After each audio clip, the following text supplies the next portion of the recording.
of the Jenks Aquarium Authority for 2026. Today is Tuesday, January 20th of said year. The time is 5 p.m.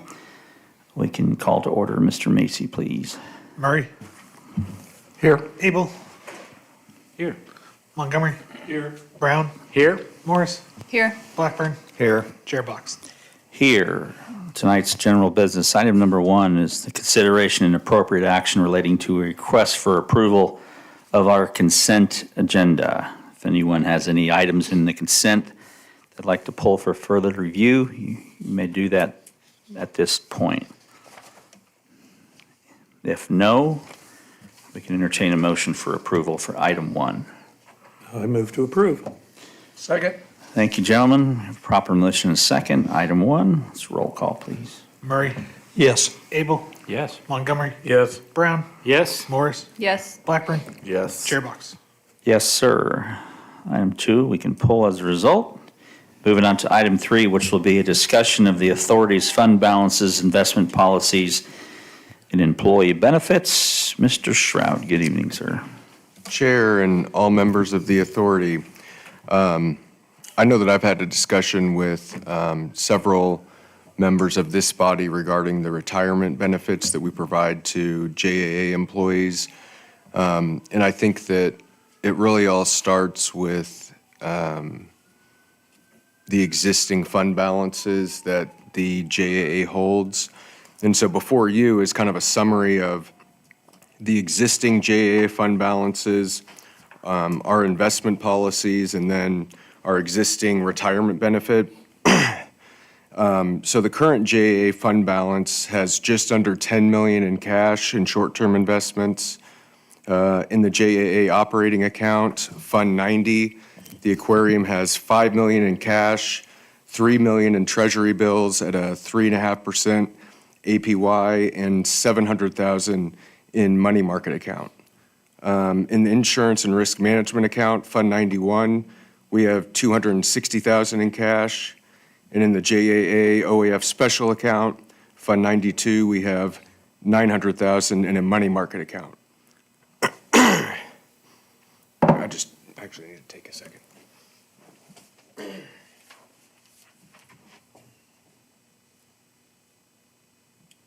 So much money scared him away.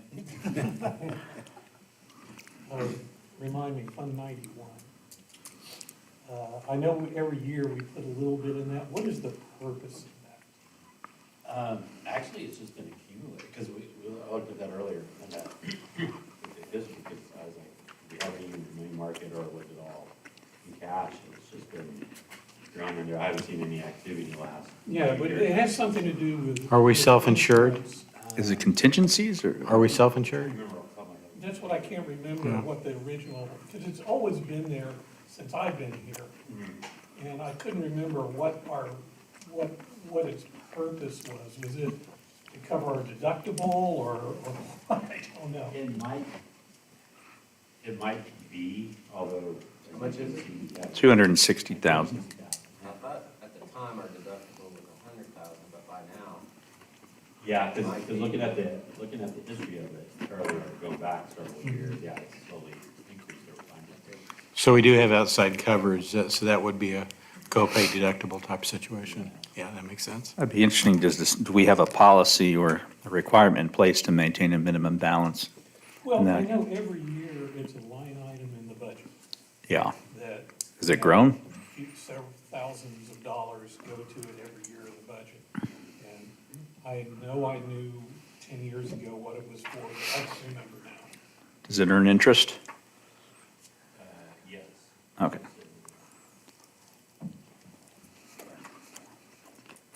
Although, as I'm sure Chris is going to point out, our interest earning potential is not great. As we're limited as a public entity. Yeah. In the kinds of investments we can. I did make a note on that since I'm currently process of working with budget. Okay, yeah, here's, he was able to find it here. It's, that fund's intended to satisfy claims arising from losses within and outside of our deductible limits of insurance coverage. For for automobiles, employee health, wellness distributions, and health insurance deductibles, property claims, general liabilities, and workman's comp.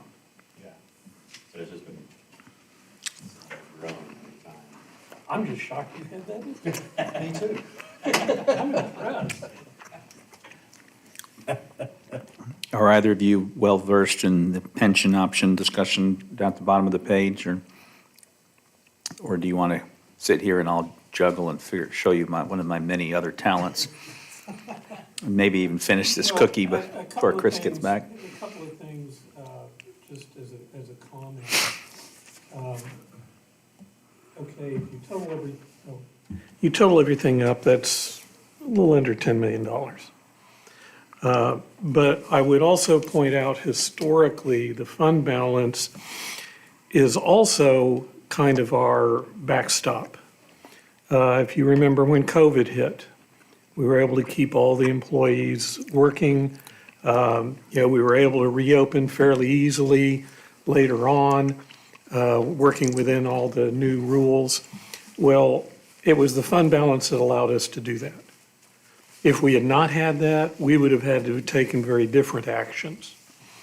It's also kind of our, if we had some kind of catastrophic something that, let's say, did not fall under insurance, wear and tear on a roof or something like that, that's probably north of $1 million to do a full replacement. Could be two, I don't know. But the fund balance is kind of our safety net, is the other way to think about it. And we also have one other major capital project underway, the, new quarantine building. And those funds basically are coming out of the fund balance right now. So, there are some demands on it outside of, anything we might do related to the pension. So I just kind of let you keep that in mind, that, it's kind of your safety net, but it's also is funding some current capital. Yeah, understood. All right, Mr. Shroud has returned. We were on, well, I think we're on bullet 4, somewhere around in there. So we have a significant amount of cash on hand that we tried to reinvest in treasuries and money markets, and we're getting about 3.5% right now.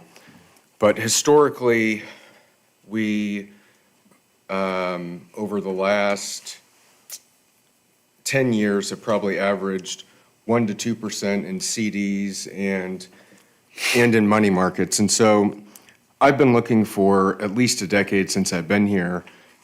Is there a better option for things that we can invest in? And one of those options is our retirement account. We currently contribute 6.8% of each employee's annual pay to a 401A retirement account. I gotta take another break. Yeah. Yeah.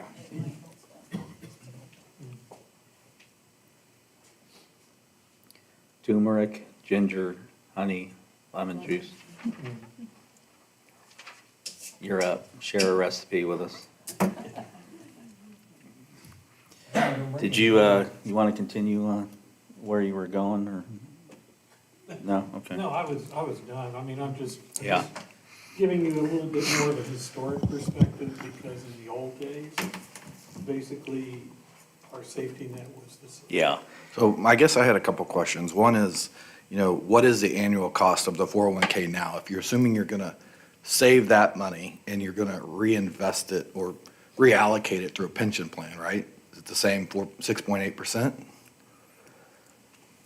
And then for current employees who aren't at tenure and may not get to tenure, this could be a potential view as a pay cut to them, because they get essentially from jump 6.8%.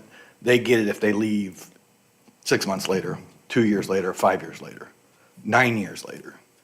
The way I understood the new pension plan was the aquarium or whoever would invest the money for them for 10 years, and only at 10 years do they qualify for any of their retirement benefits. So They can opt out. That's not the And way. they can contribute to the 457, which is matched by the city up to, I can't remember what percent.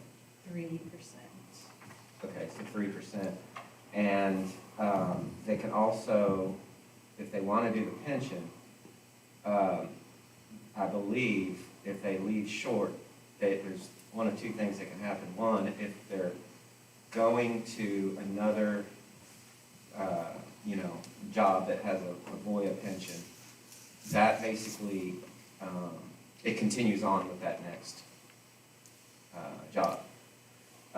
Or they can pull their contributions out, I believe. Yeah. You can always pull your own. So that was never All really, contributions, so they're not. Whatever you're vested in. Yeah, also, HR already spoke with all the employees at the aquarium and the city, and the overwhelming consensus was for it, okay. For, the pension. Okay. So, with all the details. Also, and I don't want to speak out of turn, but I think Chris has on the, as far as the contributions that the employees will now start, Chris will explain on how the city can ease that. So, I mean, a lot of legwork's been done already, and you're never gonna, Who presented it to the employees? HR. Well, Along with okay, the, MRI. Yeah, well, HR did like the interview for each employee. Right. And then all employees, like Teresa was saying, okay, MRI. Yeah, it just happened, my timing was, I was there talking to some other people, and they had one of the meetings, and I was able to sit in on one of the meetings. Yeah, and so, again, no matter what idea you have, there's always gonna be some Right. that are opposed or whatever, or whatever. But the overwhelming, at least, well, for the aquarium and the city, was for it. And so there's that. Also, as far as the aquarium's concerned, what Keith was saying about our fund balance and everything, but the other thing to take into consideration that we weren't at in the beginning, or even, 10 years ago, is what the aquarium is bringing in now is roughly, quote me if I'm wrong, roughly $2 million a year surplus. Or, Yeah. so, so if you take that into account, that's a game changer compared to, say, 2016, where we were $1 million behind. Right.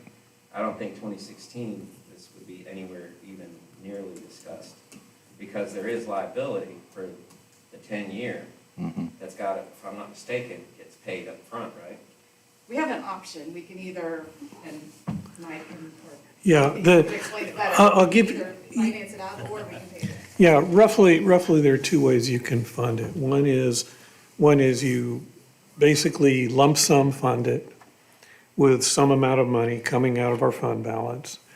And and I know he doesn't have numbers here, but what I remember of the numbers basically said that, assuming all the employees participated, it actually lowers our operating costs just a little bit.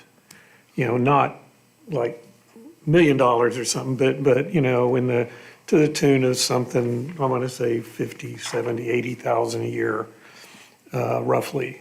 That does lower our cost, because we're then not putting in money. Now, if you did it the other way, where you said, no, we're not going to lump sum it, but we're going to just do it as time goes, that actually increases our operating expenses.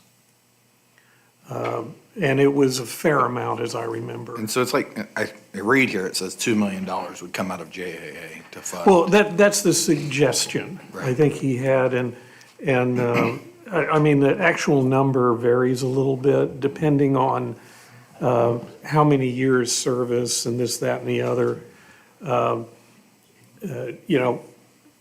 And then, of course, the more years you do it, the bigger the lump sum gets. And so there's kind of a balance. But the other thing I don't think we should lose sight of, as those of us that have worked at companies before the pension plans know, that often companies change things later. And so, if we have another of these several years where we're actually doing quite well, there's nothing that says we can't go back and do some kind of additional funding and give more credit for service kind of thing. That's always an option going forward. I know Chris is not here right now. When do we have to make a decision on this? And do we have a period of time where we can draft out some questions? And the reason I'm saying this is 12 years in HR, and I've been key contact with PBGC and was on the state firefighters pension board for a while. And I've seen the good and the bad and the ugly of 457s, 403Bs, 401Ks, and traditional pensions. And besides the fact that we'd be looking at pulling out $2 million out of our cash position to fund this, there's unintended consequences under 401K, under our current situation. If we run into a year or a couple of lean years where we can change our budget and opt not to match or reduce the match in order to handle cash flow, you can do that in a 401K or 401A. The question is, under the pension plan that we're looking at, do we have the option to reduce that contribution amount from year to year based upon budget availability? And then when you talk about moving the funds into pension, again, I've seen it happen before where funds were moved into, you talked about future decisions. I've seen situations before where organizations went into a traditional pension, and those that did not meet vesting period, the 10-year, if we're talking a 10-year period, and then they left without anything in their fund, and then later on, the board, which would be us, opt to cancel that, and then those residual benefits then go to those that are remaining. And I've seen that happen where those residual funds could get split between 8 or 9 people, and everybody else left with nothing. So there's some unintended consequences, and I just think before we make a decision, we should look really closely. And Yeah, I'd like to pose a lot of and I think questions that's part on of this. why he had this as a discussion item. Yes. Because, this is a big decision. It is, it's I huge. mean, Well, so, and you're not saving, it's not like you're moving funds that are in our 10 million operating account and being able to invest it differently. We Right. lose the 2 million. Let's yeah, call it it's 2 gone. million. It's gone. It's So gone. It's not helping our fund balance, it's helping our retirement fund balance. Yeah. Helping the employees. So And just- it's What helping. is the goal? in And the theory, idea is retention. though that once it is there in the investment account, it's earning much better interest than we could in ours, and therefore it's gonna support itself in future years through attrition and additional investment, and therefore will reduce operating expenses to the aquarium. So the ultimate goal You're is right. to be That long is- enough that you that don't is have to an fund option a side. retirement. Yeah. Right, I mean- and to make better use of our funds while providing employees a benefit. And to address one of your questions, John, if we did a lump sum, we're not then contributing. We're done. Because it's gonna come out of Yeah. that. Because currently, Correct. the way Yeah. it's working, Right. we're losing. Right. The city, there is no matching right now. The city puts in all the money for 401K. Right. And then that money goes.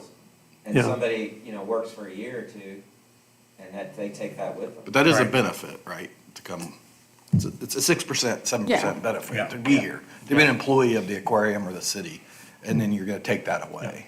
So I just want it to be, Yeah. all Yeah. things be said, right? So the Yeah. positives are, the pension plan, I think is a great idea for those long-term employees. It's a negative impact to anybody who doesn't plan to be at the aquarium 10 years. And the If we're okay right. with that, And the HR world is, the idea with pension is when you're providing benefits, you want to create a scenario where people are encouraged to stay. So is our 1-year vesting, is that too short for people to stay in where they're 100% vested on the 401K? I think that's too short. 1 year. I would agree. I think it needs to be a 10-year, and I think we do need to reward the long, Yeah. Okay, I think you guys are talking about two Two different different things, right? Yeah, no, we're on the same page. Yeah. I know what he's saying, yeah.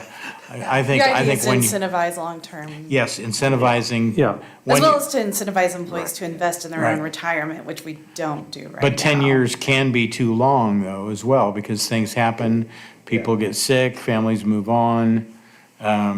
it's just a long time. Well, but as I remember, I think there is a vesting number. The 10 years we're talking about is the 10 years service credit you're gonna 10-year get. service credit in order to That meet the doesn't state have, that's not the requirement. same thing for the vesting as I Well, remember. it's both 10 years. It's both. They are Right both. now, that's Yeah. the And plan. it starts There at are 10. Okay. options, I Yeah. mean, but From what Chris said, it started at 10 years. You're not fully vested until it's like further than that, right? And that's why I like tiered vesting 20. schedules personally. How The many? day you start working, 10 investing? It's investing. yeah, so the day you start working, 10 years from then, is when it's. you're fully vested. You're fully vested. And every year counts towards your pension after that.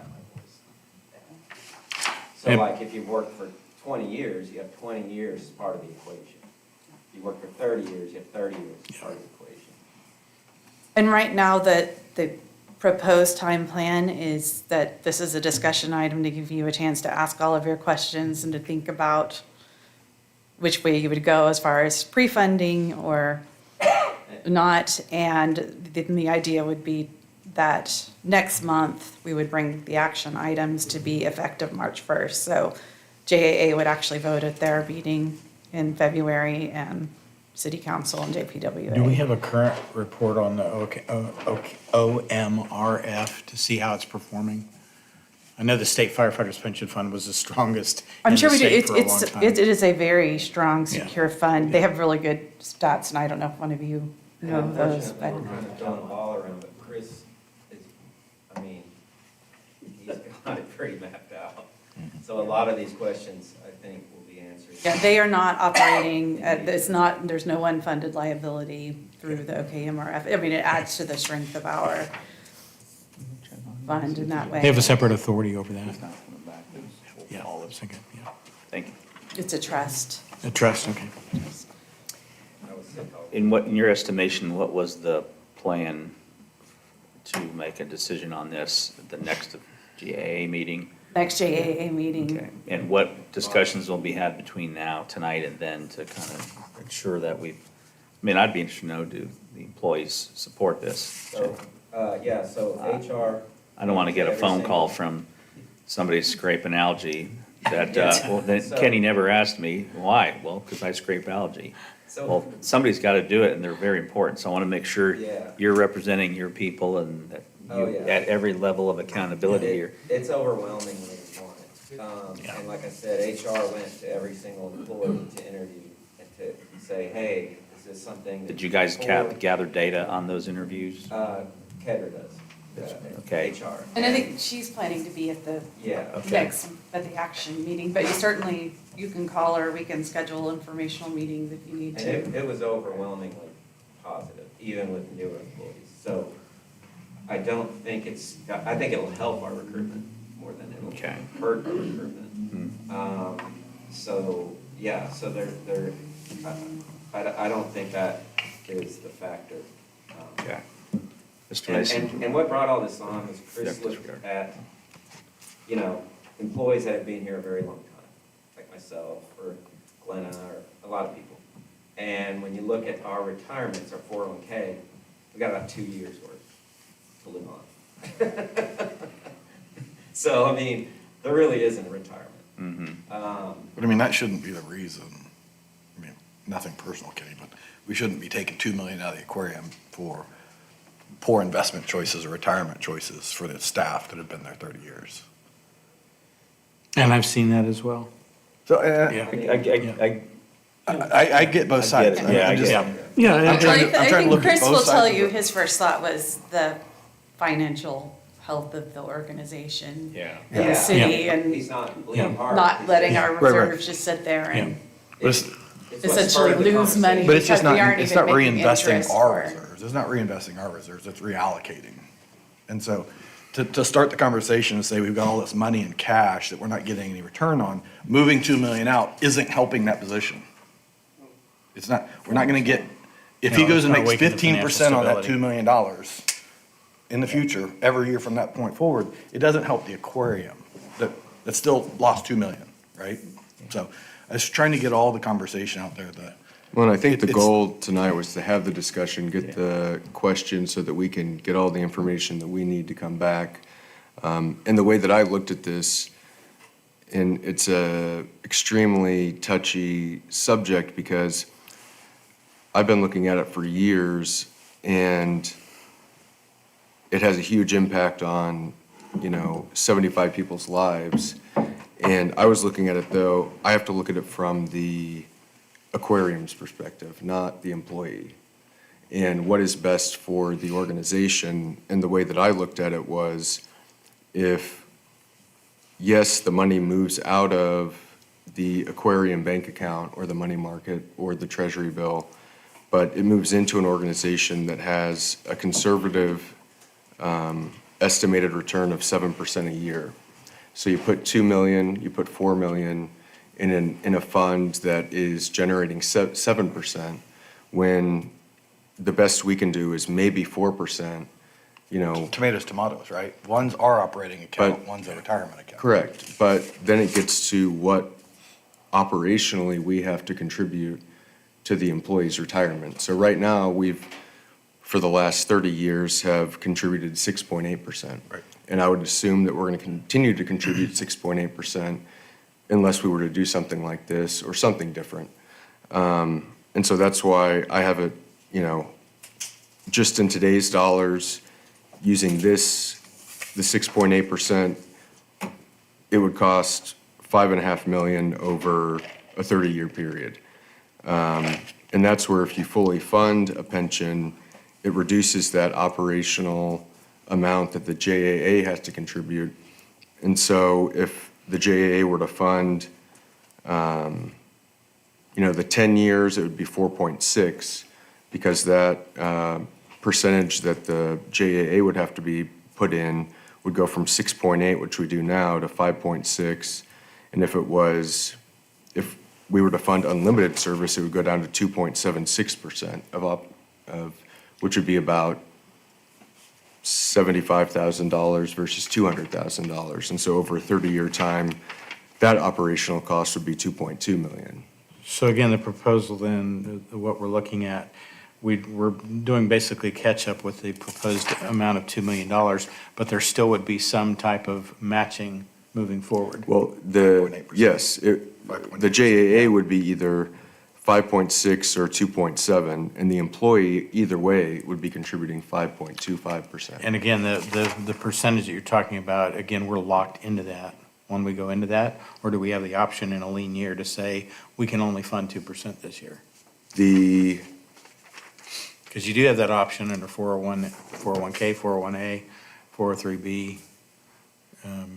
But the question is, do we have the option to reduce that amount in the Yes, future? because in a if we lean year? fully funded it, we could contribute no cash. Okay.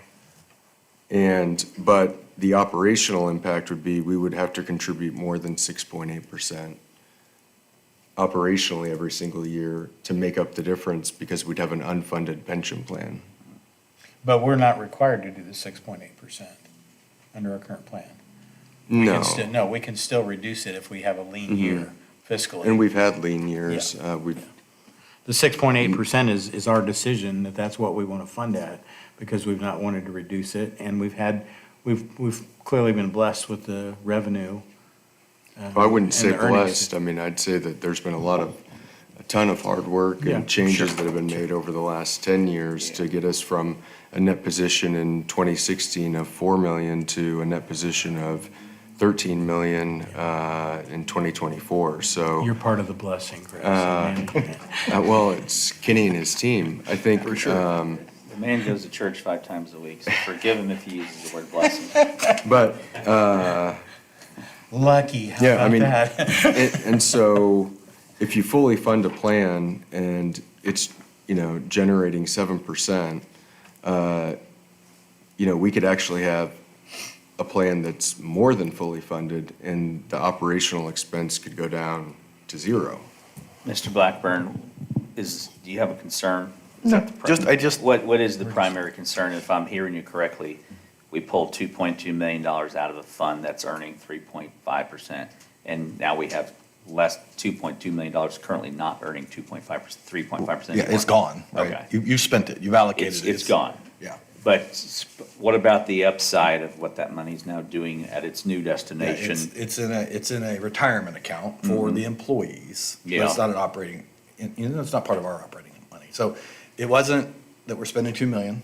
It was, what is the goal? And what is the reason we're trying to do that, go away from a 401K and move to a pension? If the ultimate goal, if you can say the ultimate goal is to, JAA does not have to fund retirement in 30 years from now because of all the turnover, it's self-funded. If that's the goal, then fine. That's what I want, that's all I'm looking to hear. And 10 years is the longest vesting period that we can choose. And believe me, that's not what everybody wants, but if you're going to have this sort of benefit, then, in my opinion, you've dedicated, at least a decade of your time to the organization, and this is, us paying you back for that time that you've invested in the facility. And I think that, there will be an aquarium in Oklahoma City. They already have a planning committee. If it's not in the next bond package, they just passed one, but I fully expect that Oklahoma City will build an aquarium. And right now, we are blessed that we don't have any competition for staff, but there will be a day that we will have competition. In Oklahoma City and the zoo, they do have a pension plan. And if we have people that are locked in here and have this benefit, if they stay, I think it'll be a lot harder for them to leave than if they just can take their 401A and go to the Oklahoma City Aquarium and have a pension there. Well, I think, again, it was going back to a prior comment while you were out, and that is our 1-year vesting schedule is too short. Oh, From an yeah, industry yeah. standpoint. And they're not gonna do it if we had a tiered vesting schedule to where you're not fully vested until maybe year 3 or year 5. And the average employee is here 3 years. So they're here 3 years, they take their money and go. Yeah. So that 6.8% is gone And that's- every single year. and that's So that was my short. question, what is the Yeah. average term of an employee? Average aquarium So, employee? yeah. or Yeah, So Just if it's, three if and a half it's years? 3 years, then what you're also saying is, we don't want to give a benefit to any employees who doesn't make it to 10. that retirement benefit. Yeah, Yeah. I mean, they have a current retirement. And they can take their, 6.8. They can Yeah. always take their portion, what Their they're portion. putting, just not what's matched Yeah, by, always. by the aquarium. The other piece of this too, when you talk about savings on the operational expense, because we're vesting it for 10 years with $2 million. When we talk about reducing the amount we're putting in each year, what's the ROI? How long does it take us to recover the $2 million that we pull out of our cash position and the future return on investment on that $2 million? Is it gonna take us 15 years to recover that investment? Have we done the math on that? well, it depends on which, Well, in theory, it would take 9 years to no longer have to fund the pension, because if everybody's rolling Wouldn't be over full- 3 No, years. but we've already arrived at the question that we're still gonna fund. For We're future still- contributions, Yeah, yeah. for future contributions. So The there's fund still could- gonna be, there's still gonna be a cost. Well, the fund could eventually raise enough money and have enough funds in it that we don't have to fund, right? That's correct. That's the goal. And I've think looked that's at, like- Not guaranteed. Right, right. yeah, and I've looked at other options outside of this where could we, because the reason that we have to invest in collateralized assets is it's public money. Right. If it's not public money, because it's solely dedicated for an employee benefit, like retirement, Yeah. then it's not public money. It doesn't have to be collateralized. You can invest in different assets, index funds, things that return. More risk. They're more volatile, but over Yeah. time, have a higher return. So, I've looked at this in a lot of different ways, but for me, always, what do I think is best for the aquarium? And frankly, when I talked to Keith about this, to have close to $10 million for an organization that has an operational budget of $8 million is, Healthy. yeah, kind of absurdly healthy. Is the investment option on the 401A, is that restricted as well? Well, that comes out of our operational funds every year. So But as far as where they're investing it, It goes into their personal. it goes into. they are still controlling They where it's control invested. it. 30, they have 30 different Is indexes. Voya handling that currently? Because Voya's Yes. portfolio, Voya's And portfolio is but pretty there's like, diverse. yeah. Yeah. Well, not in the sense of the actual market, but there's 30 different funds that employees can invest in. It's restricted. And so just so I understand, if they said, hey, I don't want to be part of the pension, I'm not a 10-year guy. I know I'm going to be here for 7 years. There is a 401K option that's matchable within the city or within the. That, we would keep the 401A, or there's a 457B that we would match up to 3%. So they put 3, we put 3, and then, so yes, that would be an option for all existing employees. All future employees would be required to join the pension plan. Can future employees be in the 401K or? They can 457? contribute to a That 457B. you guys will match? Okay. Yes, we will match up to 3%. Don't read me wrong either. I'm not in opposition to this. It's just I've been on both sides of this equation and there's a lot of details on it. I just wanted to ask the questions and Oh, yeah. maybe Can come they back be and in write both? some questions out. Yes. It can be in both? Yeah. Okay. So Chris, just for ease of explanation, we'll consider the 6.8 that we contribute now essentially an expense. But if we seed a pension, and as employees continue to pay into the pension, the higher interest that pension earns will eventually offset our 6.8, because we'll have a lower contribution, 5.25. Speculatively. Well, if you consider Yeah, theoretically. 6.8 as an expense, even speculative on a thin year, Well, we're going to have if you're talking some, about the percentages, let's say we funded it, we were putting in the 6.8, but then after we put in the 2 million, that 6.8, we're only contributing 5.6 to the pension. so does the money that the So pension, that the interest 1.3% earns, is reduction in operating, costs, reduces, our operating cost. okay. Which is why I asked, what's the return time for us to recover the $2 million that we're gonna fund? And yes, on one side, on the HR perspective, we want people to stay around 10 years or longer. If you're concerned about turnover and losing somebody to Oklahoma City or another aquarium, there's ways to offset that by increasing your match on a 401 or raising salaries. So there's other alternatives. What's the financial plus and minus to get the best return on our investment and keep our operating expenses low? And in my opinion, to raise salaries significantly impacts the operating costs, whereas if you can take a lump sum and drop it in something that's generating a 7% return, that is helping to, so that 7%, I know that we're saying this lump sum is no longer with the aquarium, but that lump sum is generating 7% to help fund the retirement. Yeah, but it's not our Contributions. it's not our 7% though. It's no longer, once we write that check. Yeah. It no longer belongs to us. We have no control Correct. over it.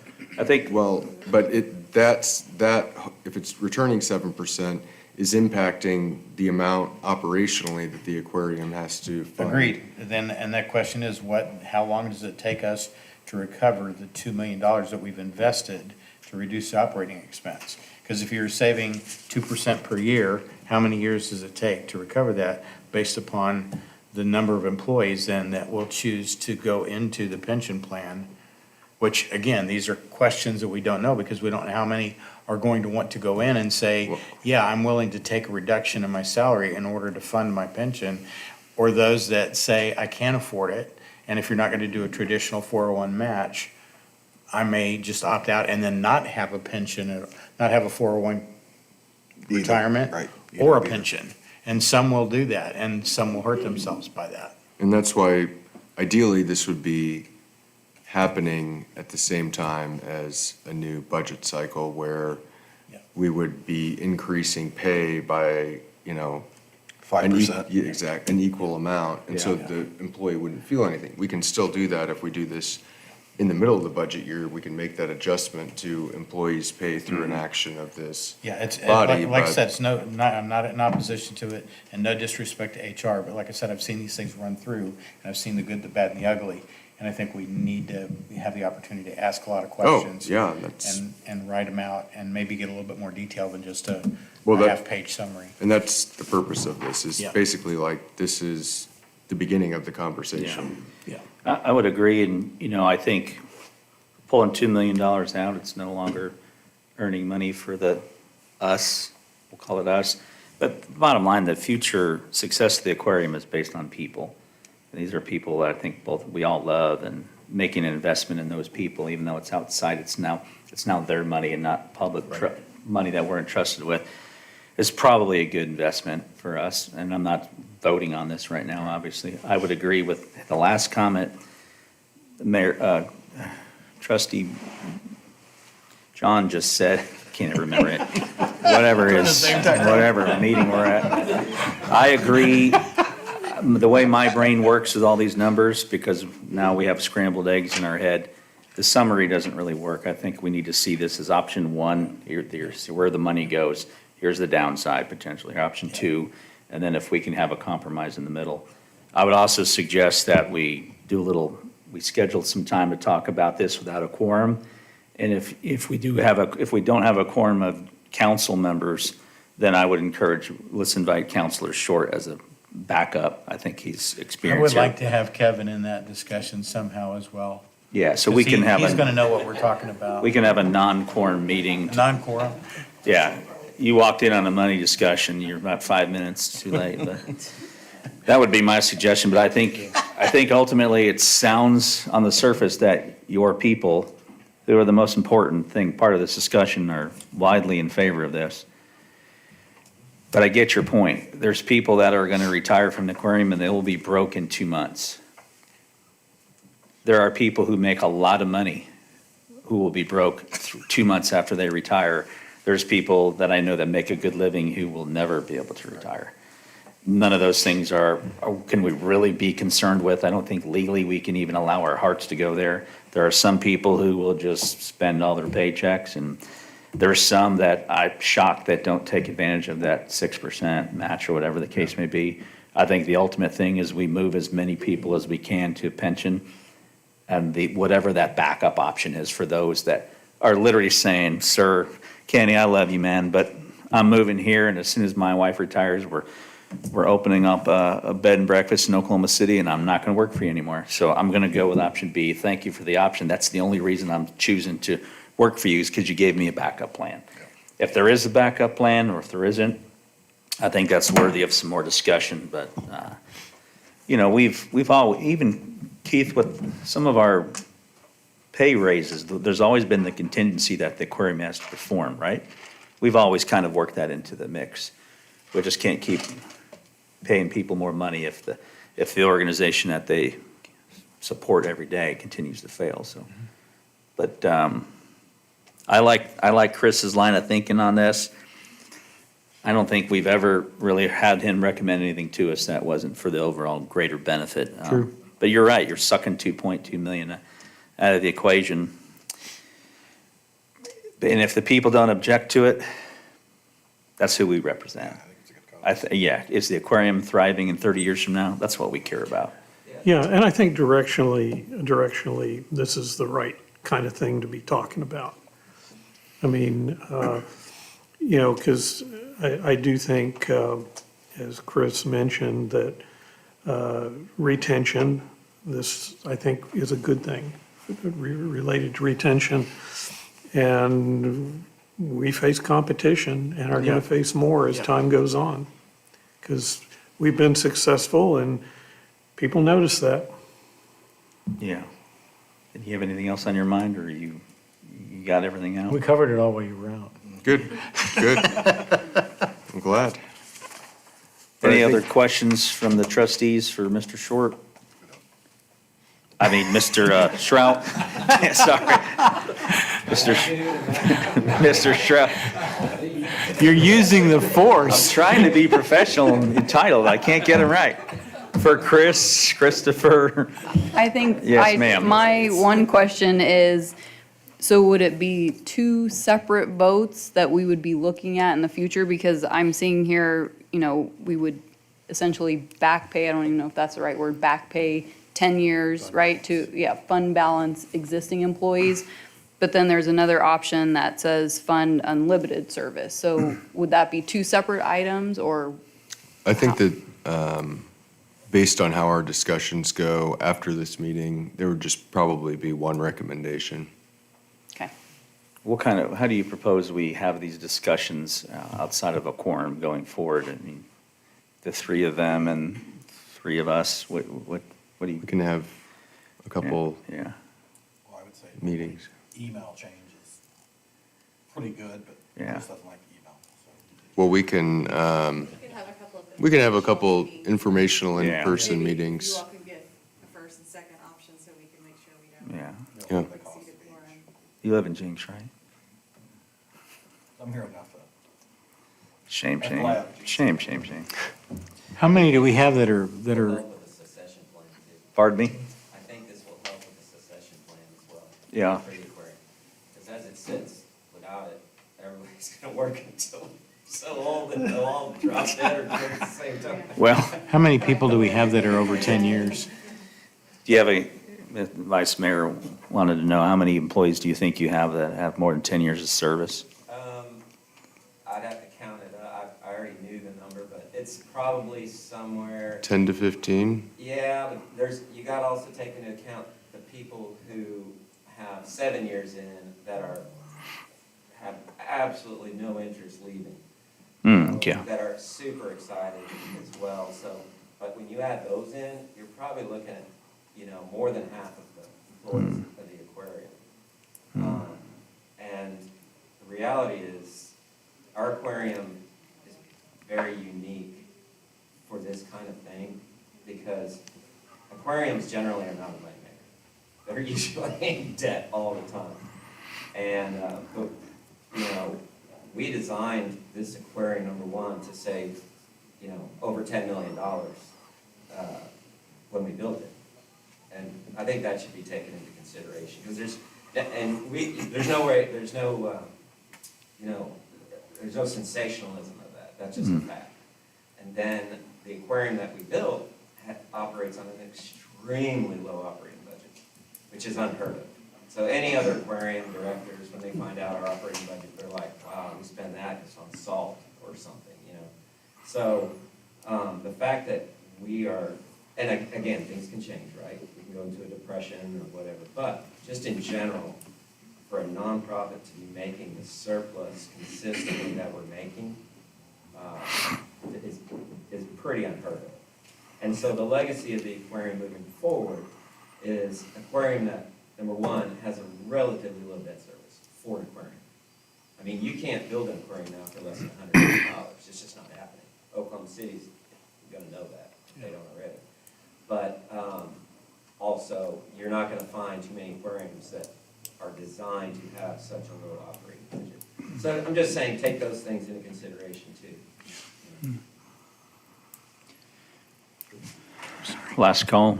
Trustees, comments for Mr. Shrout? All right, thank you for item number 3. Moving on to item number 1, staff report, page 10, if you're following along. And, yeah, I was going to say the council meeting starts in about 10 minutes, so. Sure. By the way, it's funny. Splash is March 7th, Roaring 20s still.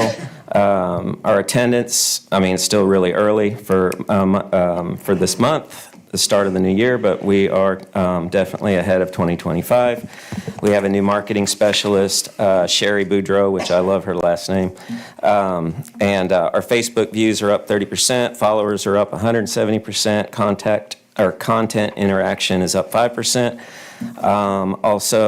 Cherie also came up with a sticker art contest, which we for donations at the gate. We have stickers, so there's an art contest. People are entering, and we will pick, different art designs or what have you, and actually have the stickers. That's gone viral with over 100,000 views and international inquiries. Winners will be picked January 30th. 2 new event employees have been hired, Alex and Caitlin. They're great. Pollinator Garden is winterized. Staff is gearing up for severe weather this week. Also, we're going to have a power transfer outage from PSO next week on Wednesday at 6 o'clock. So the staff is gearing up for that. Shark Research Center is progressing well. I will have an expense report next JAA. And a more in-depth progress report on that project. And that is it.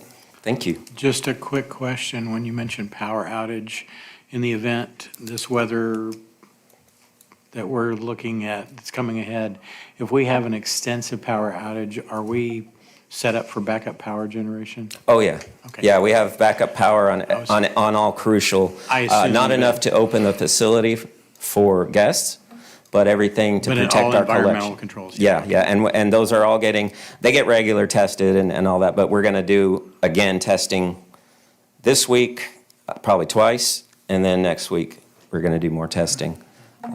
Yep, you bet. When you get a chance, why don't you bring some of your new employees back next time for an introduction? Oh, that'd be great. And for those 10 or 12 that have more than 10 years of service, bring them here too. There's no way we're eating 400 pounds of chicken nuggets, so tell them the dinner's on us next time.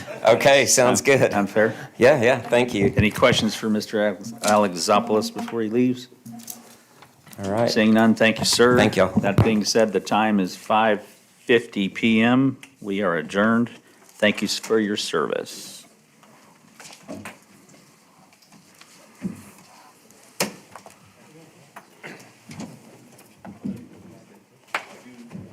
I want to come hire me.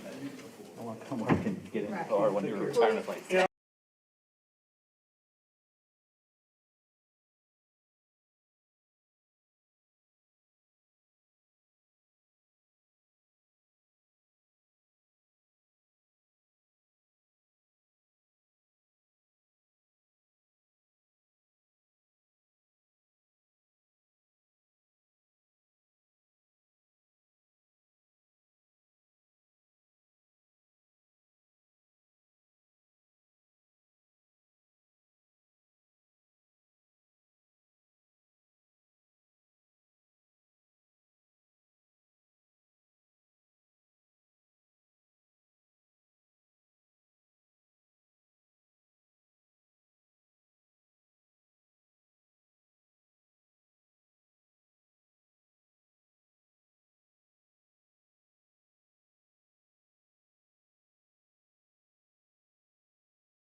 Welcome to a regularly scheduled meeting of the Jenks City Council. Happy New Year to those of you we haven't seen in a while. Today is Tuesday, January 20th of 2026. The time is 6 p.m. My name is Corey Box. I will be the chair for tonight's proceedings. And Mr. Macy, we are called to order. If you could please verify our attendance, please, sir. Brown, Here? Short, Here. Emmons, Here. OJ, Here. Abel, Here. Murray. Here. Mayor Box. Here, tonight's invocation, we welcome back Chaplain and Pastor Tommy Davis from New Directions International Church, and it looks like he's left his protege Dylan on the sidelines today.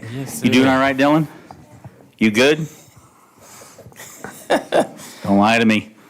All right, Pastor, good evening, sir. What's going on in the church? And then lead us in prayer, if you would. We're just grateful for the city of Jenks, grateful for the area. We're going into year 4 of our church being in this community. And it's hard to believe it's been 4 years already. We just celebrated our 3rd church anniversary in November. So this is year 4 for us.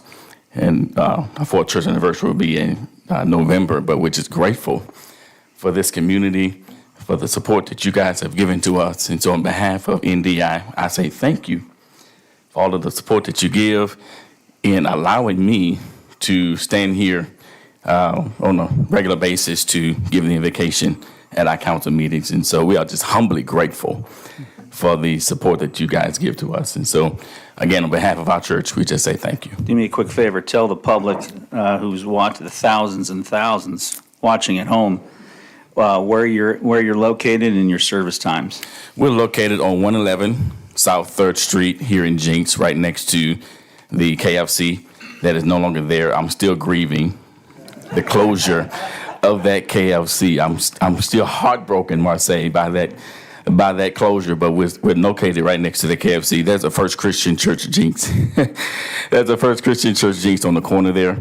My church, New Direction, meets in their Family Life Center, that big building behind them on 111 South 3rd. We meet every Sunday at 9 o'clock there. Okay. So we definitely welcome the public to worship with us. Anytime you're free on a Sunday morning, come by and worship with us. We'd be so great, so appreciative, and so happy to have you come and worship with us. Remember when the KFC used to have the buffet? Yes. It was like the 9th wonder of the world, wasn't I it? know. Man, it was good. And those lead us to the- Popeyes, Mayor Box. Those Yeah, Popeyes. sorry, buddy.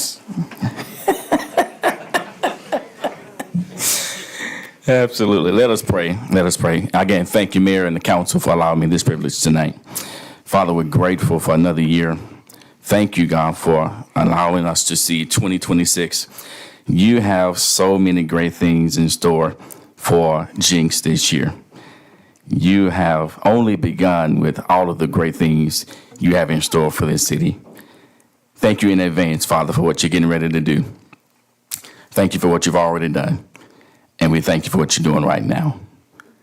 We give you the praise, we give you the glory, we give you the honor for the favor that is on this city, for the blessings that await us, for the blessings we've already experienced, and for those blessings we're experiencing right now. Continue to give our leadership the vision that they need to continue to move the city forward. And God, as they lead, we shall follow.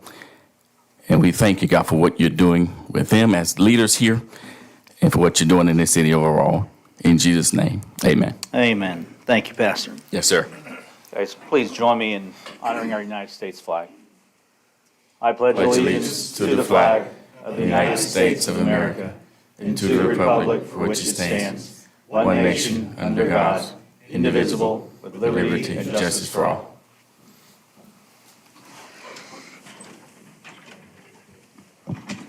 Okay, thank you all very much. Please be seated. We have an animal welfare spotlight on the agenda tonight.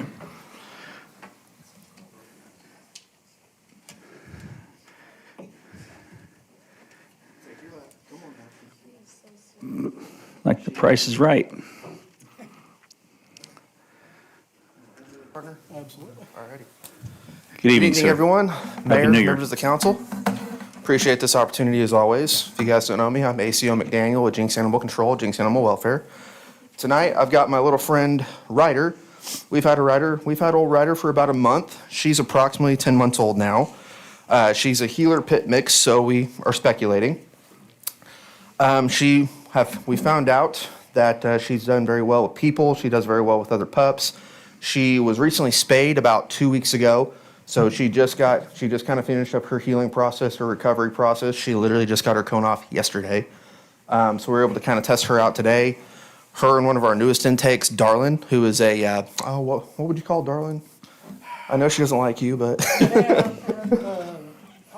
Another pit mix? pit mix staffer, am staff, something like that.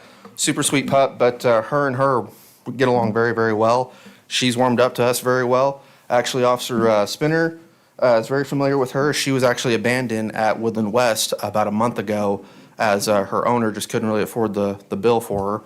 So they called us, we investigated, and ended up bringing her home. So now we're hoping we can get her to a good home. She's fully vaccinated again, she's spayed, and just like always, Jenks Animal Welfare will cover the cost of getting her microchipped as well. She's one of 11 animals in our shelter right now. We've got 6 dogs, one of which his name is Olaf. So I'm asking you guys just real quick, I love this dog. He's about a 6-month-old, I think he might be like a Mastiff or something like that. Super sweet, super bubbly guy. Well, he got very sick this past weekend, and he's currently at Woodland right now, healing up. And so I'm asking everybody to just kind of keep him in your thoughts as he continues. We got a rescue to help us cover the cost of that, so we're fortunate with that. He should be coming home soon, and hopefully get him adopted as well. So keep him in your thoughts, as well as his buddy Flint, who we picked up with him. He's a little goofy, but awesome. Anywho, we also have 5 cats. 2 are currently going to be SPCA this Friday.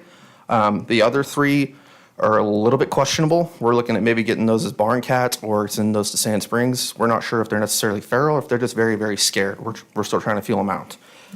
As always, you can reach Jenks Animal Welfare on Facebook, just like that, Jenks Animal Welfare, as well as Instagram. You can contact us by the Jenks Police Department non-emergency number, 918-299-6311, or email at animalcontrol@jenksok.org. And of course, if you guys have any questions for me, I'm open to them all. Same with this guy right here. Great, thanks. Are there any questions for animal control? Oh, Yes, sir. adoption events. We had to postpone, we had one this Saturday. Due to potential inclement weather, we're having to move it to next Saturday, which is the 30th, I think, 31st, something like that, yeah. A week from this Saturday at Ace Hardware Store in Jenks. Was it on From 11 to 2. social media? I don't. We haven't posted it yet. Okay. We were keeping an eye on the weather, but with the chance of inclement, we made the call today to move it a week.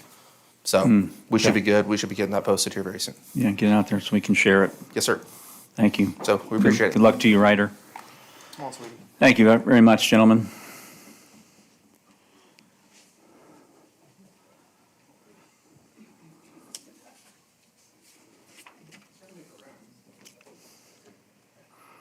Okay, we're going to go ahead and open the floor to citizens' comments. If you're here and you'd like to address the council as a whole on any topic of discussion that is not going to be on tonight's agenda, you are welcome to do so.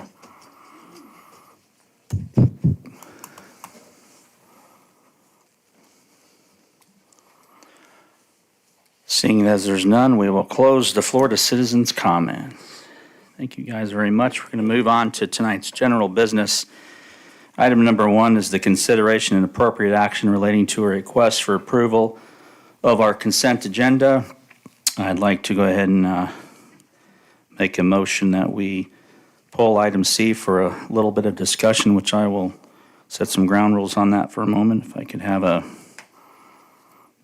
council may remove any other items that you want, but I'd like to go ahead and make a motion for approval with the exception of item C or letter C, please. Make a motion to approve the consent agenda less item C. Second. Okay, we have a proper motion and a second on item number 1. Let's vote, please. Brown?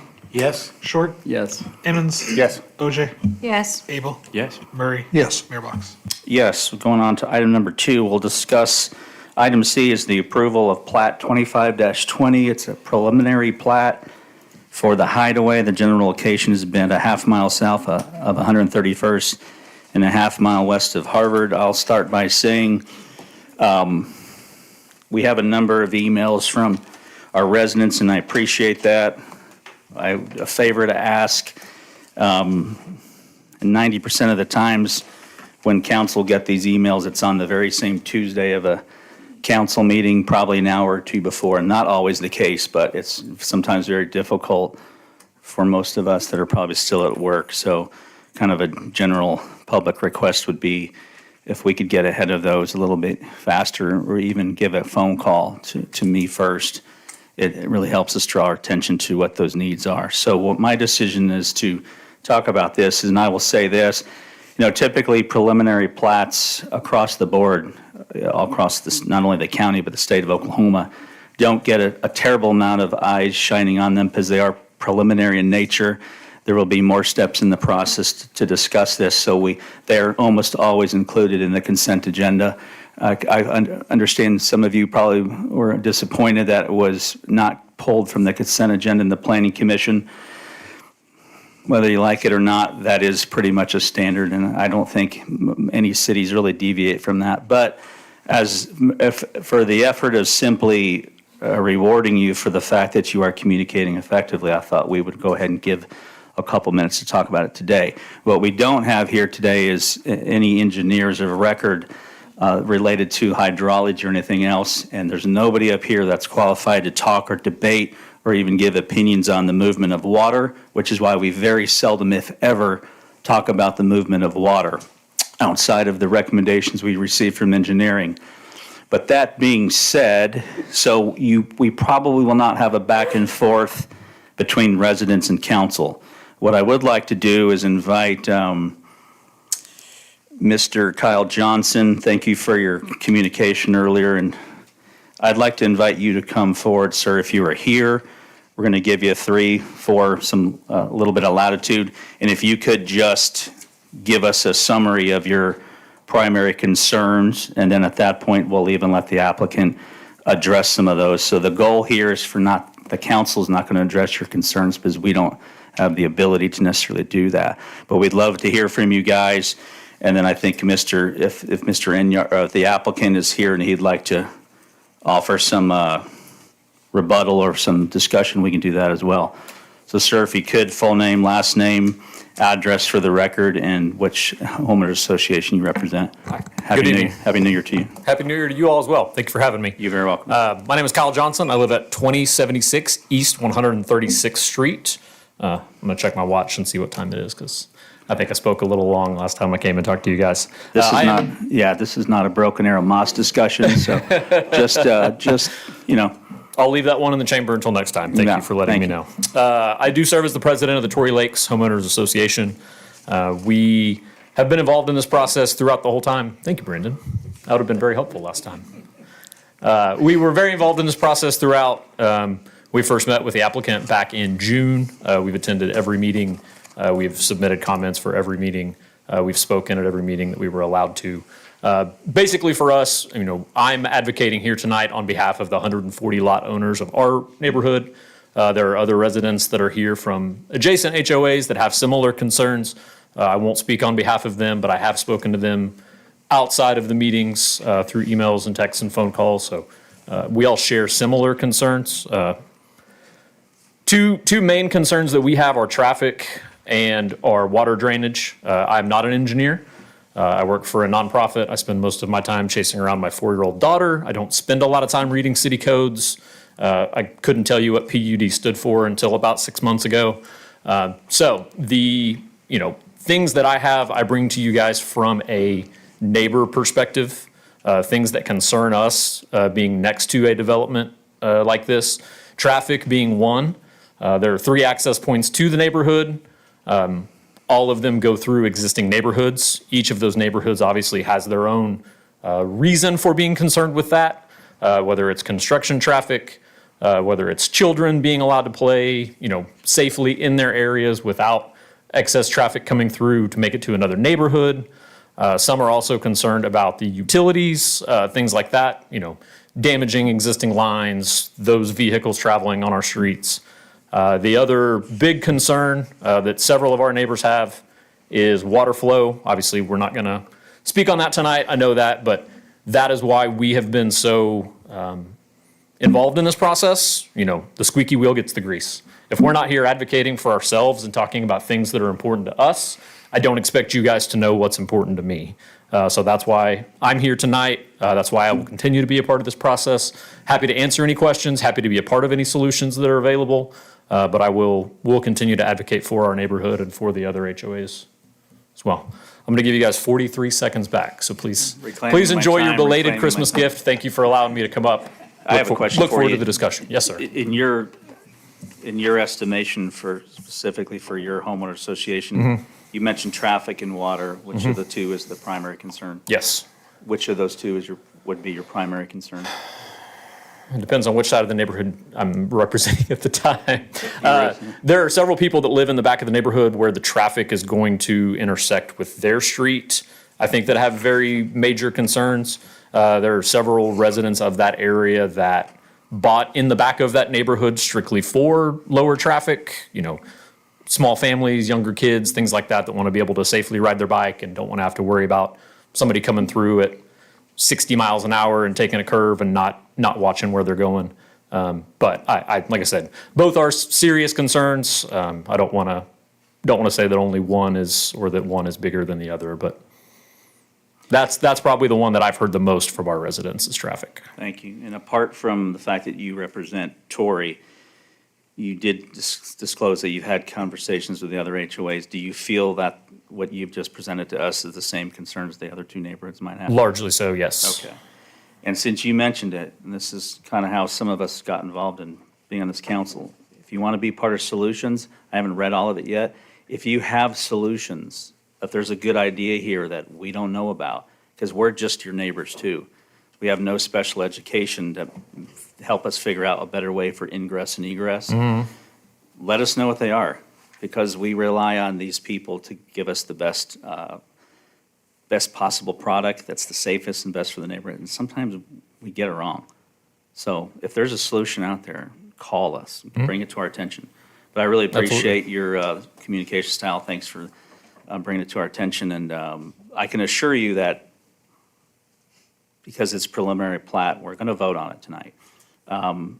But there's going to be a lot more opportunity to take a bite at this before the time passes. And so I would rest at ease. We'll beat this up in the future if we need to. I'll be here. Thank you, sir. Thank you.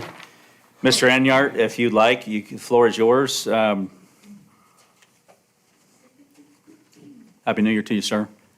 Happy New Year to you, Mayor Box. And by the way, Council. as a concerned citizen, when I see you jogging down Peoria Elm Sunday during church traffic on the fringe of being 6 inches from people that are just getting out of church and talk about what did they just hear, I worry for you. I mean, my wife was like, there's Eric. He's like 6 inches from the window. We're going to build sidewalks just for you. Okay?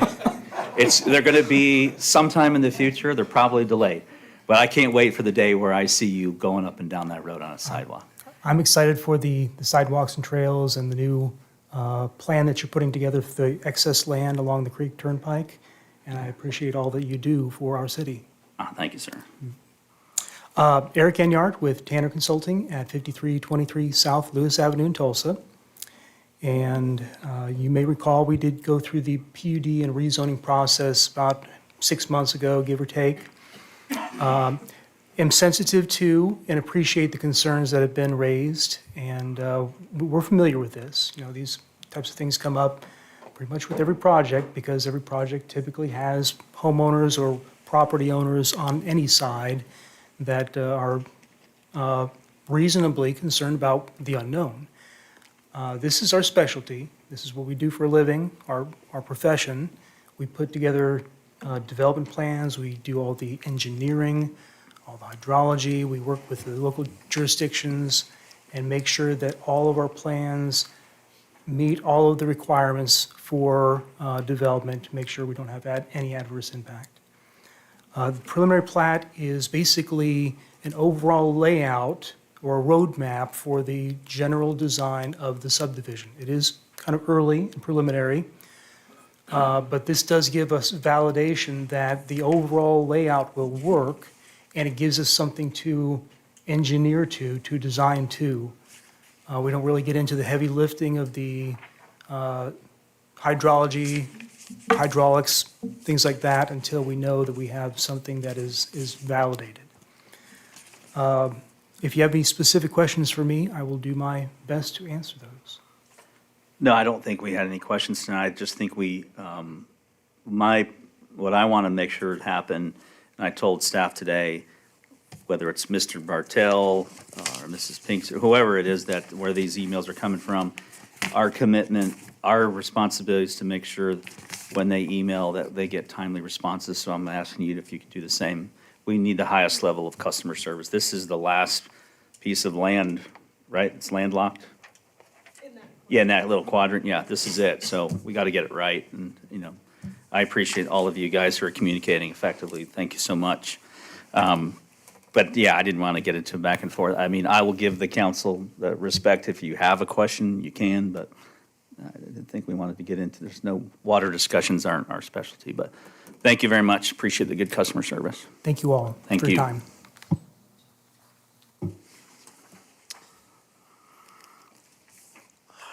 Okay, we are back to item C on page 16. The floor will be closed to the public.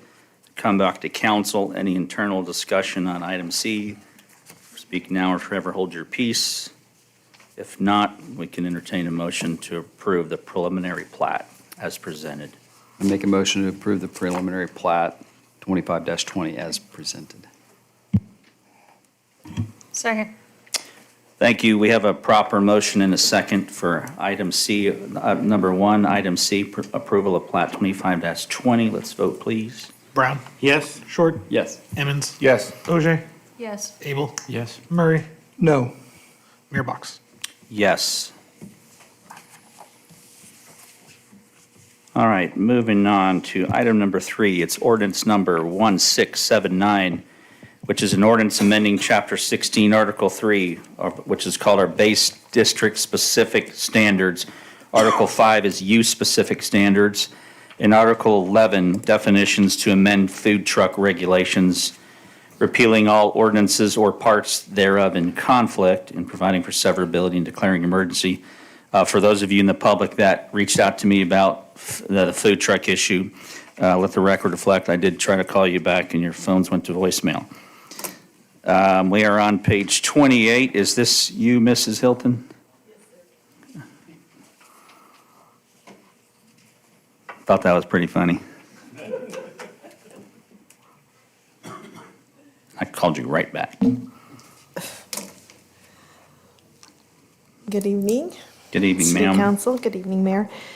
This is really just a cleanup of our ordinances within the zoning portion of the code.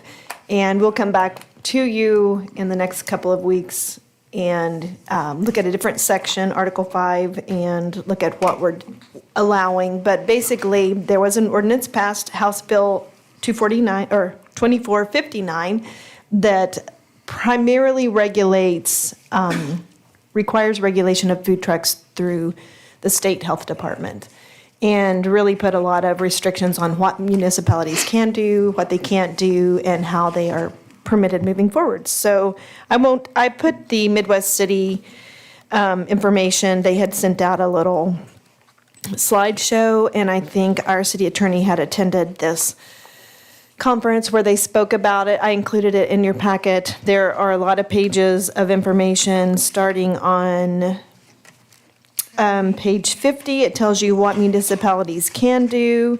And then when you get to about page 60, it starts telling you what municipalities cannot do. Or maybe I have it backwards, but anyway. Lots of information in there, and I won't go through it in detail. What we are specifically looking at in our code, I will go through that. When you look at page 30 of your packet, this is the table 16-3-4B.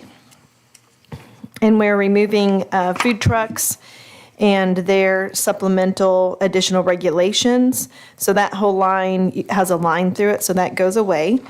If you look on page 32 of your packet, food truck court, we did keep that in our code because that's completely different. That would be someone who has a lot and they want to allow multiple food trucks, more like a potpourri of food options in one location.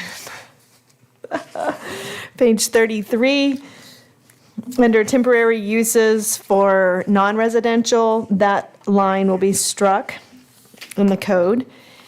And then on page 34, we added a definition or added some information, actually a requirement is what we did in section 16-5-7, under B, food truck court, requiring air-conditioned restrooms and heated restrooms. And number 7, just change the way that was worded. And then you can see a lot of redlining on page 35 as that continues. And then all of section 16-5-13, in this specific portion, A, food trucks gets deleted. We have one more place, page 40, which this would also be in the code under definition 16-11-6, and the food truck court, we changed the word from park to court because it was only used once in the definitions, not in the code, so we just corrected that. That's it. I can try and answer any questions. The regulations are pretty straightforward. Thank you, Mrs. Hilton. In your opinion, how many food truck courts do we have in Jenks? We had one approved with Melody Lane and Simon Outlet Mall. They both have food truck courts. So behind Maggie's, that's not considered that little, No, that's just a private location. okay. In your opinion, how many active food trucks do we have in the city of Jenks in the winter? Is the food truck that's over at the car wash, is that I think it active? changed. Someone said it 111th and changed to a Peoria different. Elm? Or is that just a permanent fixture there, the car wash? You guys that drive by it every day? I was told that it used to be Mexican food, and it is still Mexican food, but it is different Mexican food. Oh, so no matter what, we just allow it? Because it's better than Mexican? So it's- it's Mexican food. I So haven't it's been Mexican there. food, but it's different Mexican food, but it's Mexican food. As far as I know. I don't want to be complicated here, but if it's Mexican food, it's just Mexican food. As far as I know. It's tamale, enchilada, you know, Pretty much. I'm just saying. Thank you, Counselor Ojai, for the I detailed want to be explanation. clear. of Mexican food. There was a request, and I don't know if they're still active. I've never seen them at Elwood and Maine. There was a coffee truck there. I don't know if they're still coming, but I haven't seen that. So this action is nothing more than a level set to make sure we're in line with the new House bill and Senate bill from Senator Gillespie and all them. Okay. Any questions, concerns from council? We've been laughed at for years for talking about food trucks, but I was just it's gonna a big ask. deal. They have a giant lobbying pack and an association. Under that new provision, the food truck court, the courts are specifically designated by the city. Do we have to construct new, or do we have any, other than the two that you mentioned, are there any other places where there's going to have to be new heated and air-conditioned restrooms installed? there's no one currently asking for a food truck court. And again, that would only be for a court. It would not apply to just a random Yes. truck. Yes. And nor are we under any obligation to provide these courts. Yeah, so it's local control, but some guardrails. It was presented pretty reasonably. And Mr. Trout, did you have a question? I was just going to say, I don't know that we would consider the mall an actual having a court, would we?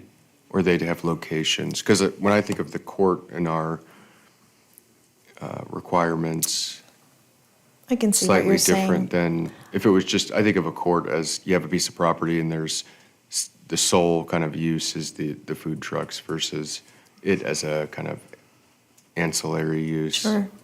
I did interpret it as a food truck court because it allowed them to operate a little more freely than if we had just said ancillary use. So, Yeah. But now it's kind of like, yeah.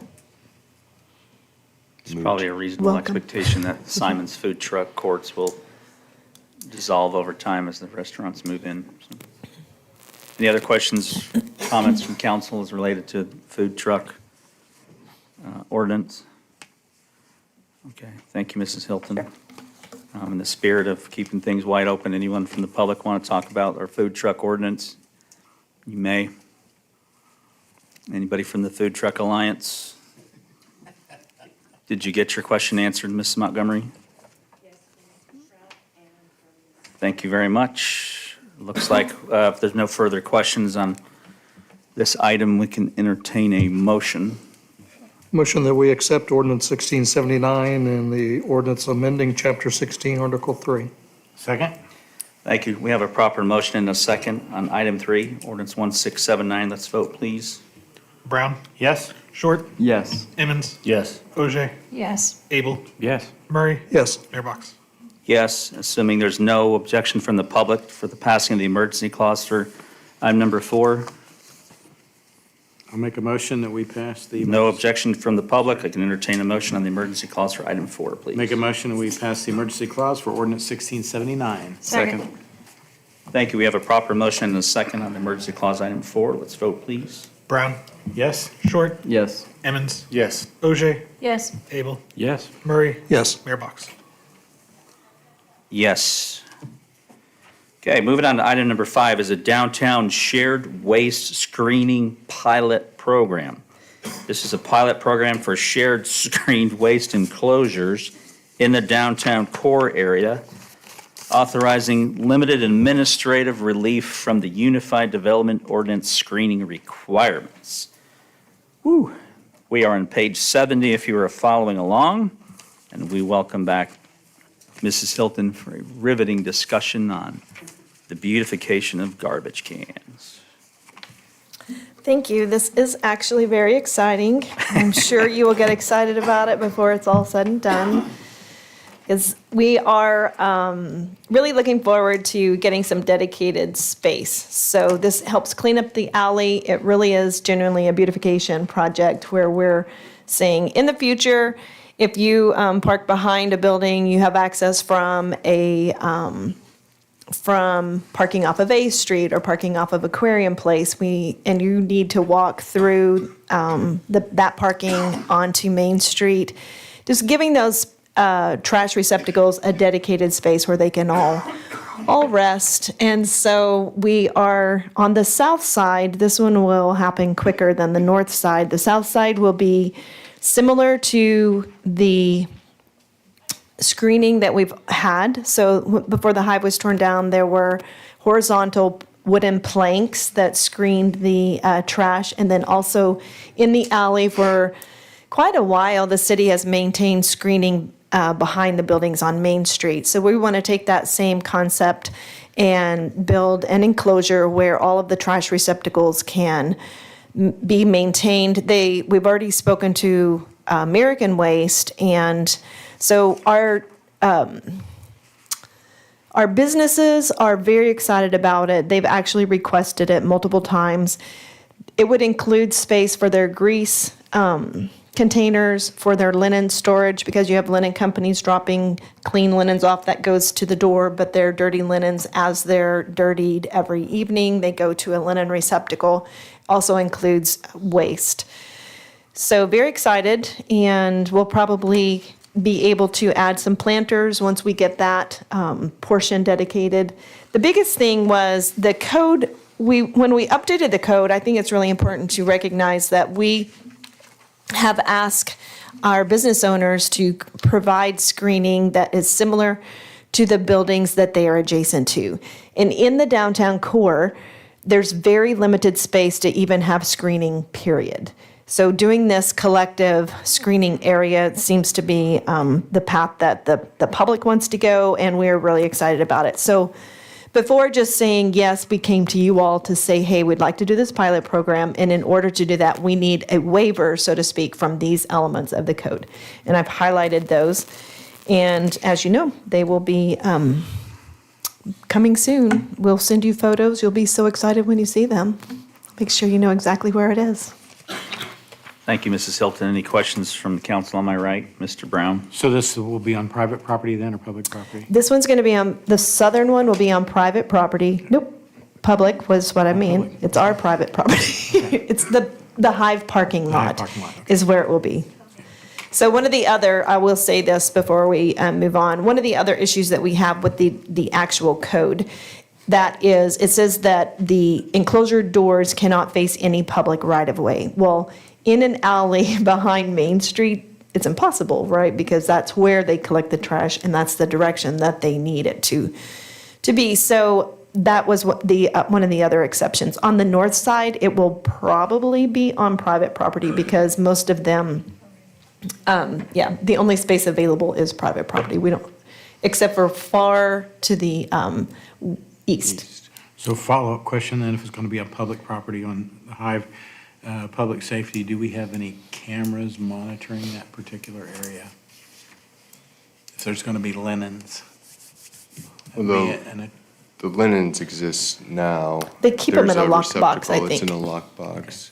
But we had cameras on the Hive. I don't know that we have cameras anymore since that building. It's just a has been question on removed. whether or not, again, if it's on public property, if it'd be something that would potentially attract homeless.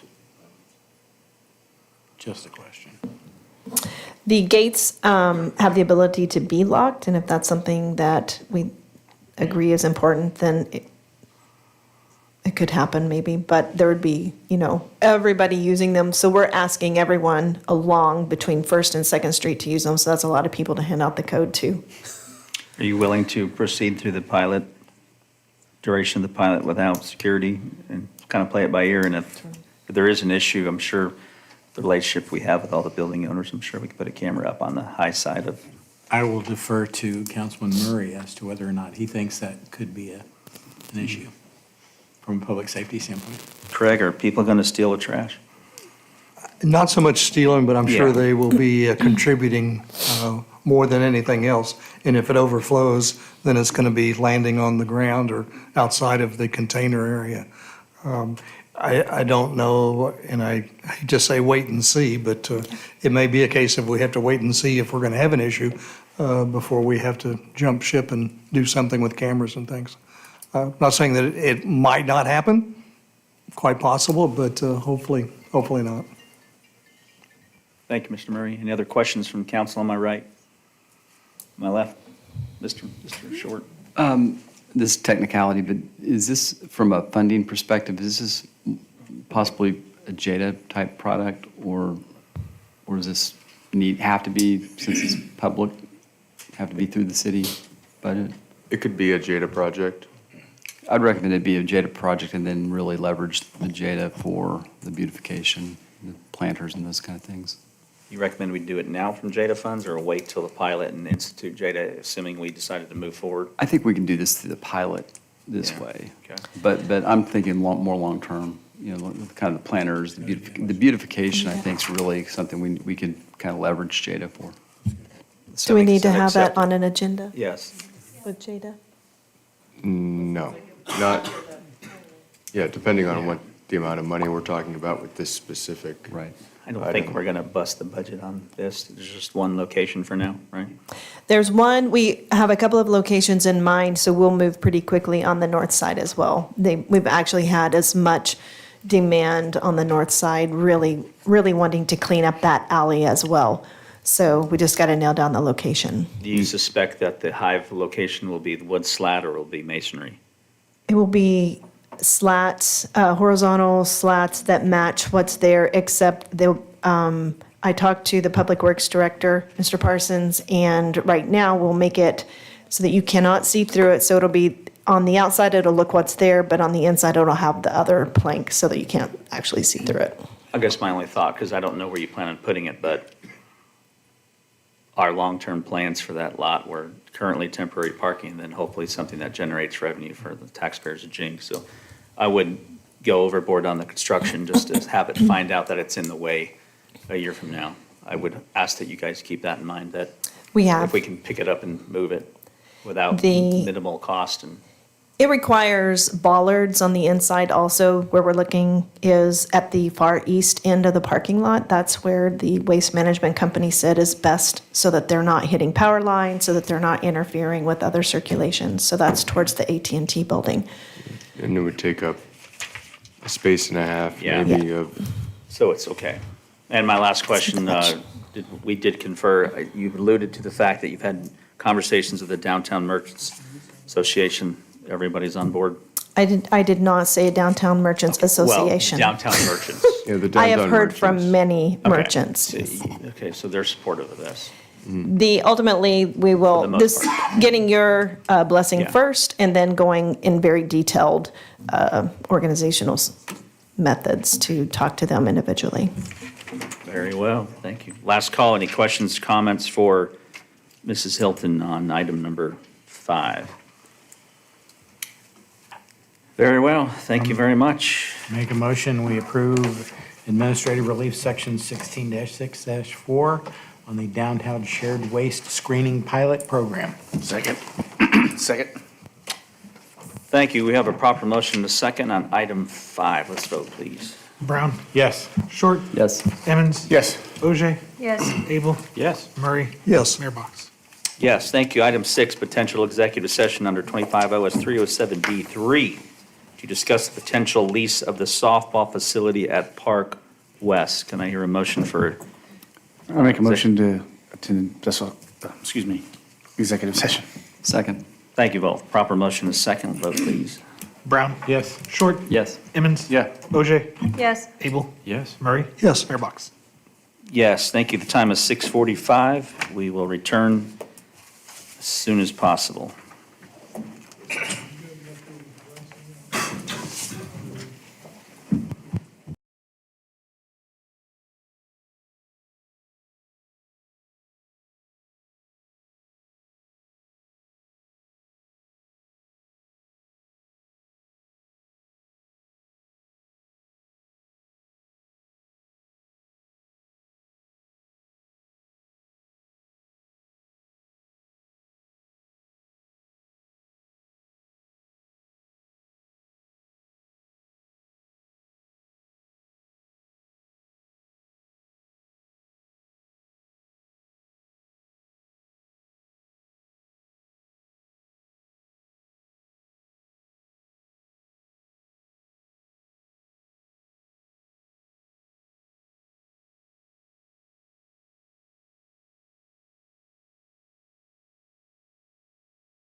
7 PM, City Council has returned from executive session. No votes were cast. Going to move on to item 7.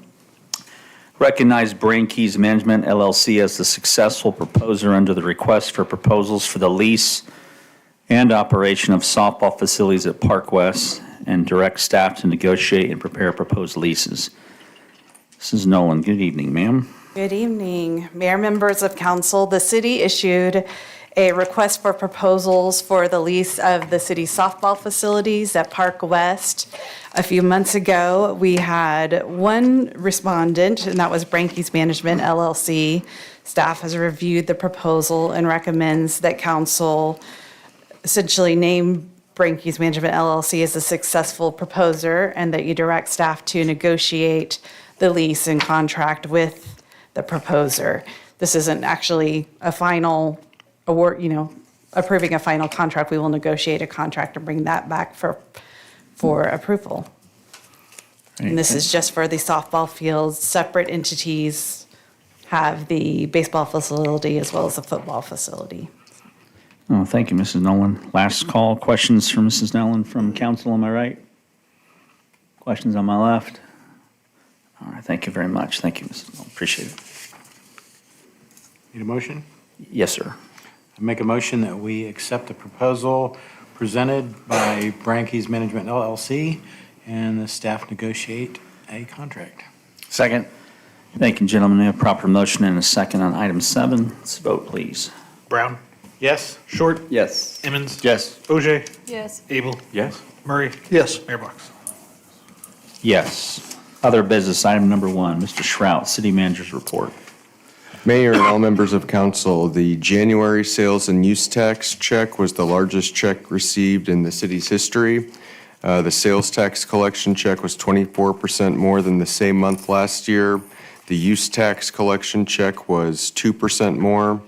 And the combined sales and use tax check for the month was 19% higher than last year, last January. Overall, through the first 7 months of the fiscal year, sales and use tax collections are 15% higher than last year during the same time period. So we're doing well. I think it's pretty incredible that the sales tax was up basically 25% year over year for this month. The Elm Street, 111th to 131st, the contractor is continuing to install the stormwater collection system, moving south from 115th Street along the west side of Elm Street. The contractor is installing road subgrade and fill dirt behind the future curb line along the west side of Elm Street between West 115th Street and West 120th Street. The Tulsa, Bixby, Jenks, Arkansas River Bridge continues to be talked about among metro communities. Last Friday, staff, elected officials from Tulsa, Bixby, Jenks, Glenpool, and Tulsa County met with Oklahoma Turnpike Authority staff, Oklahoma Department of Transportation staff, and members of the Oklahoma House and Senate, and U.S. Senator Mark Wayne Mullen and his staff to discuss the potential viability and funding mechanisms for a South Tulsa Jenks Bixby bridge. And I believe we have another meeting on this topic next week to continue the discussion. Fire station number 1 is almost complete. The contractor is continuing to complete the final punch list. It is expected the fire department will begin operating out of the new station by the end of this week or next week. The intersection of B and Elm has been restriped. I think that was restriped last week to accommodate the needs for the new station. Regarding the pilot program for the refuse receptacles in the downtown area, staff has had several meetings with Beck Design over the holidays in order to finalize the downtown master plan. And as a part of that, we have agreed and they're going to provide an overall landscape and a very specific landscape and design plan.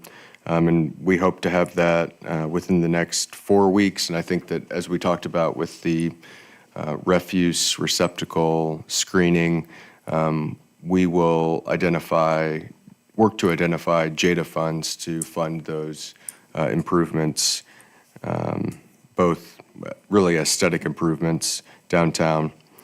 Upcoming events, we have the Jenks Chamber State of Education tomorrow from 11 a.m., it says noon, but to 1 p.m. at the ranch. The INCOG elected officials reception is tomorrow from 5:30 to 7:30 at the Williams Lodge at the Gathering Place. I believe you probably received invitations from INCOG, and if you plan to attend, if you haven't, if you could tell Sarah. The Tulsa Chamber Member Mingle is on Thursday, January 22nd at the Discovery Lab from 4:30 to 6 p.m. And we have a Jenks Chamber Legislative Luncheon from noon to 1 p.m. this Friday, the 23rd. Any questions? If you have any questions, I'd be happy to answer them. We do have winter weather expected, but I think Chief said that we won't know until possibly Thursday exactly when all of this is going to hit, but they are monitoring that on a daily basis. Thank you, Mr. Shrout. Questions or comments for City Manager? I know the chief had made an announcement, Chief Ostrom, about the open house, ribbon cutting, truck pushing. Do we have a more confirmed date on that? No, sir. Okay, thank you. Yeah, but as soon as we do, we will let all members of council and the public know. Thank you. Anyone else? Mr. Short? Do we have an update on the low water dam? Mr. Carr? Not yet. They're doing a preliminary report that should be done by the end of the month, and then it'll be discussed amongst the group and finalized and be released in March. And in March, are we expecting, remind me, because are we expecting a budgetary number or? Yes. March? It's expensive. Yeah. It's game changing. But very cool. Thank you. Yeah, absolutely. Any other questions, comments from Mr. Shrout? All right, I would say, I would encourage you guys with the upcoming legislative session, if you can make it to the INCOG reception tomorrow, please do. And for the general public who pays attention to what your elected officials, not us, but the ones in Oklahoma City, there's some very interesting proposed legislation this year. Senate Bill 1252 from Bixby Senator Brian Guthrie, pretty significant changes to the Oklahoma Open Meetings Act, which would have a direct impact on a public body's ability to control or deny your access to public comment. And it's a very interesting proposal coming from a guy that used to be a mayor. So pay attention to Senate Bill 1252. And I don't have a House bill or a Senate bill to refer you to, but there's a lot of discussion about the possibility of eliminating your property tax. It would be for your primary residence. What do they call it, Adam? Your Homesteaded. Your homestead. Your primary residence. One of the proposals is to reduce your property tax by 1/3 over the course of 3 years. It's getting a lot of traction and a lot of hype, but just understand when you pull one lever, there's usually another one that in the background that's not being told. So it'd be nice to have your property tax disappear, but you can almost ensure that there is probably a tax somewhere else that's going to go up, probably a consumption-based tax, which seems to be pretty popular for most people, depending on where you fall in the political spectrum. Point being, lots of good discussions happening, and so if you are able to, that would be Friday. Sorry. Yeah, the legislative chamber luncheon on Friday would be a good time to get in front of your representative and see where they stand on those things. And you guys obviously know that it's an election year. We will have a new governor by the end of the year. I'll be meeting with a few of these candidates, but my goal is to try to get some of these gentlemen to come and do open interviews with all of you. And if we can pull that off with their schedules, we'll try to get them over to the ranch property and give them an opportunity to interview for the job in front of our Jenks residents. So keep an eye on that. I know candidate Merrick and Maisie and a few others have expressed some interest. And I don't know what these guys are thinking, not coming to Jenks America, but we're trying very hard to get them to come to your backyard so you can weigh in on the governor's race. That is all the updates I have. Open the floor to council before we close city council. Anyone? Very well. The time is 7:10 PM. We will adjourn city council, and we will call to order at the same time the Jenks Public Works Authority meeting. Roll call, please. Brown. Still here? Short. Here. Emmons. Here. OJ. Here. Abel. Here. Murray. Here. Chair Box. Here, item number 1 is the consideration of appropriate action relating to our consent agenda. Anyone? Motion to approve the consent agenda as Second. presented. Thank you both. Proper motion and a second for item 1. Let's vote, please. Brown. Yes. Short. Yes. Emmons. Yes. OJ. Yes. Abel. Yes. Murray. Yes. Chair Box. Yes, thank you. As a result, no need for item 2. Moving on, item number 1, General Manager's Report. Mr. Shrout, last call. Chair, you have your engineering projects, major highlights, update in the packet, as well as the engineering project status report. Great, thank you so much. Mr. Abel, any chance you'd be willing to take a few days and summarize that for us? Already done. Your magic summary tool. Thank you very much. Any last questions, comments from council on Jenks Public Works? So I know we're waiting for the weather for this weekend. Public Works standing by if we need to have extra staff come in. Barry canceled all his vacations. He's going to be here around the clock. Very well. 7:10 PM. Mayor? Oh, Yes, sorry. sir. Just, it probably should have gone under city council. Just a point of information. There is a car seat check this Thursday at Fire Station number 2 from 10 to noon. Very well. Thank you, Councilor Murray. Car seat check this Thursday from 10 to noon at Fire Station 2 on 121st Street. Hopefully very soon we can do those at Fire Station 1, which looks really cool with the red lights, by the way, whoever did that. Last call. Thank you very much. The time is 7:11 PM. Jenks Public Works Authority is adjourned. Have a great evening.